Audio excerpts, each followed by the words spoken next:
Hello, I'm Destiny, and I'm going to be talking to you guys about human trafficking, what it is, what you can do to help, and where it originates from. So let me just share my screen.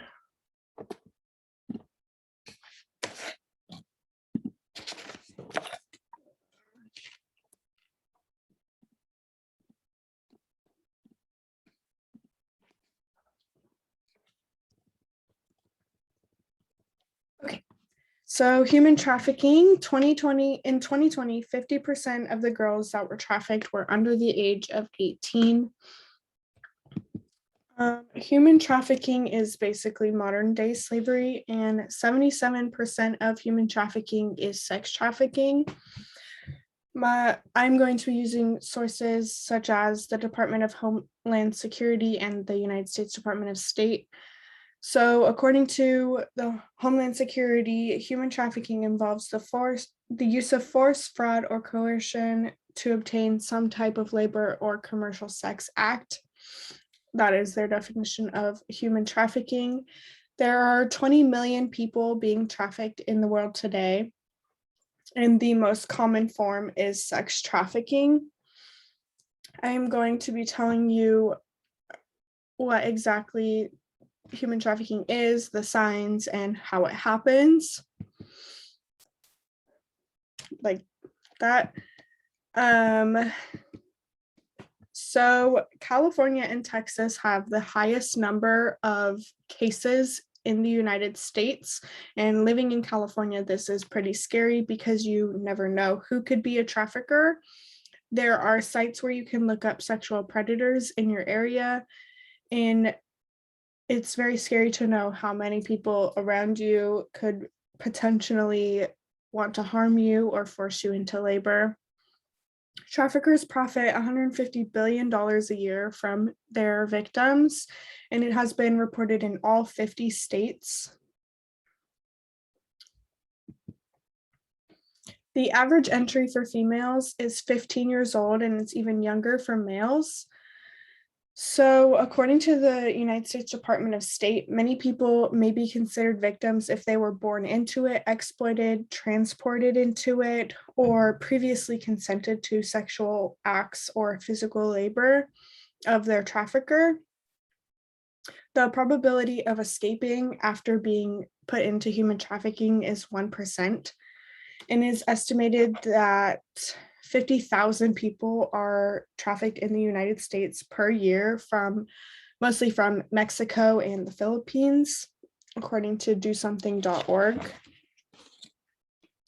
It is the fastest growing criminal industry in the United States, and the way that traffickers go about it is assessment, recruitment, grooming, braking, maintenance, and automatic. So the way that you get trafficked, the people that are most susceptible are people in unstable living conditions, people that don't feel like they are loved and that nobody cares for them. And the traffickers will manipulate you into thinking that they're going to love you and that they're going to care for you, when in reality, they just want you to do acts for them, and they brainwash you into thinking that it's okay. But that is not always the case. Sometimes you are just forced into it. So human trafficking, they can use the use of violence, manipulation, false promises, and romantic relationships. Some people pursue romantic relationships with their victims to make them think that they are being loved and they are being cherished, when in reality, they are just performing acts for these people that are not morally okay.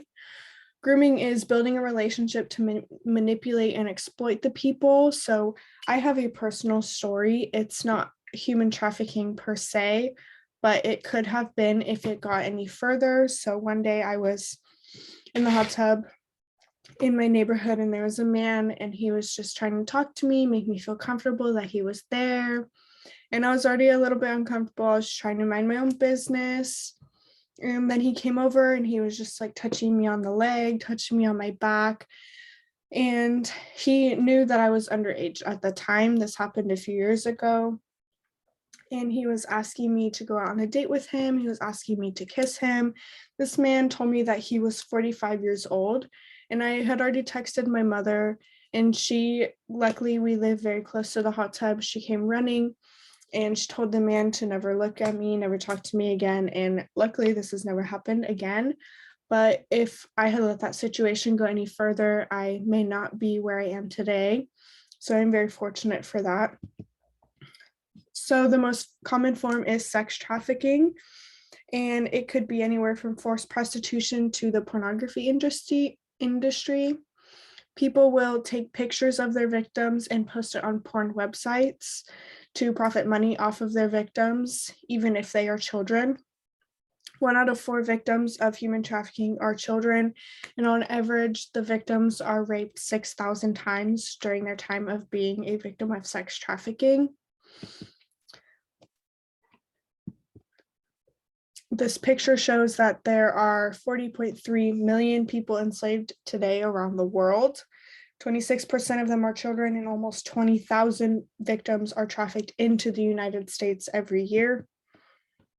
Where does it originate from? Well, traffickers can be anybody from your family members to social media stalkers to a random person walking down the street. It originates in Southeast Asia, Eastern Europe, Sub-Saharan Africa. I know that there are a lot of countries that are worse than the United States, like Brazil. They have a lot of cases there, and there's nothing being done about it in Brazil. But in the United States, the first law was put in act in 2000. It's the Trafficking Victims Protection Act, which protects the victims that have already been in human trafficking and helps to resolve it. And even though this law is in act, it is not being enforced, and that is why there is nothing being done about it. So in order to help out, you need to know the signs. The signs are physical abuse, like bruising, cuts, or anything like that on the skin, repeated drug and alcohol abuse, permanent physical markings such as branding. Branding is basically making a piece of metal with a symbol or something on it, very hot, and then putting it on the person's skin, and then it scars over and it leaves a burn scar.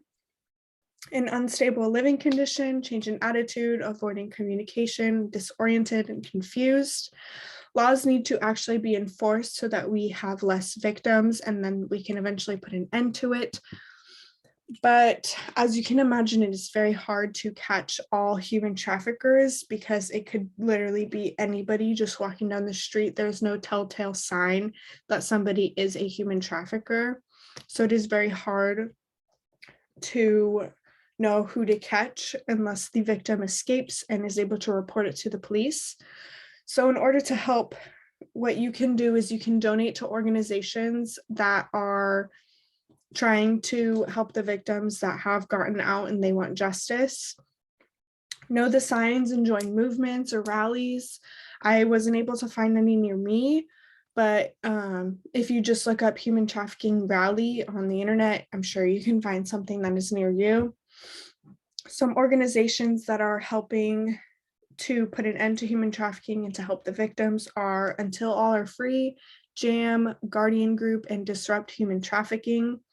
They also have a human trafficking hotline that you can report any signs that you've seen or somebody being trafficked, or if you are being trafficked or somebody that you know, you can report it to this hotline and they will give you the help that you need. These are just some of the organizations that you can donate to help out. In conclusion, I told you about the harsh reality that we live in and that there are traffickers and sexual abusers all around you. I told you what human trafficking is, how it affects people, where it comes from, and how you can help. So human trafficking is a huge issue in the United States, and I hope that you can think about the young children being forced into physical labor and sexual activities and be inspired to help out, to put an end. Thank you so much for listening to my speech.